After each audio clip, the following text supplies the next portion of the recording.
In the world of corporate finance, the biggest crimes rarely involve guns or break-ins. They involve silence, signatures, and numbers that don't add up today. We investigate the shocking case of a financial analyst who uncovered one of the largest corporate fraud schemes in American history, only to disappear hours before presenting evidence to federal prosecutors. This is the story of the phantom shareholder. Mark Ellington was a senior financial analyst at Northbridge Capital, a private equity firm known for buying struggling companies and rebuilding them. As part of his job, Mark reviewed performance reports, shareholder activity, and acquisition plans. But one day, he noticed something strange. A small, unknown shareholder named Grayridge Holdings, owning exactly 4.9% of Northbridge Capital, just below the threshold for federal disclosure. And listed under a P.O. box in Nevada, no website, no board members, no public filings, nothing. Still, Grayridge earned millions in dividend payouts despite not appearing in any official documents from previous years. Mark dug deeper and discovered that Grayridge Holdings didn't exist before 3 months earlier. Someone created a near-invisible shell company and secretly tied it to Northbridge's assets. Someone inside the company. After weeks of searching, Mark accessed an encrypted server he wasn't supposed to have clearance for. Inside, he found backdated shareholder agreements, digital signatures that didn't match Northbridge's legal team, overseas accounts linked to Grayridge Holdings, and payments totaling $187 million across for years, all tied to one name, a senior executive who retired suddenly last year. This wasn't an error, this was embezzlement, carried out quietly and carefully. Mark downloaded everything, thousands of pages, and then sent a message to a federal investigator he'd spoken to Mott. Prior, the response was immediate. Meet me tomorrow at 10 a.m. Bring everything. But Mark would never make that meeting.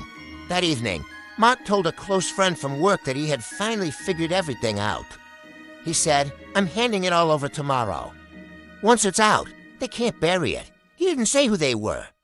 At 10:14 p.m., Mark left his apartment carrying a backpack, his laptop, and a binder of printed documents.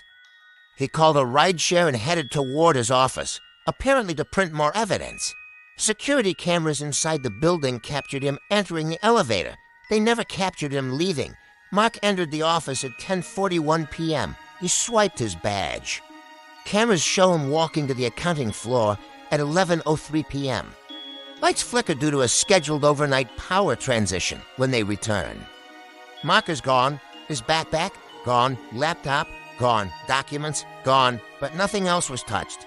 The building was locked from the inside, and no one else badged in for the rest of the night. Investigators reviewed tapes frame by frame. Mark simply vanished between the camera angles less than 30 feet apart, the only anomaly.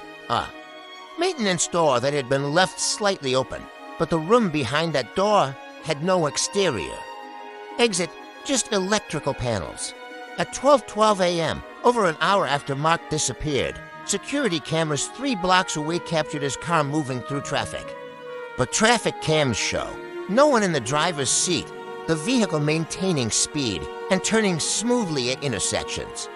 Authorities later found the car parked on a quiet street near an industrial warehouse. Inside, Mark's phone, his wallet, his house keys. But not Mark. The engine was still warm.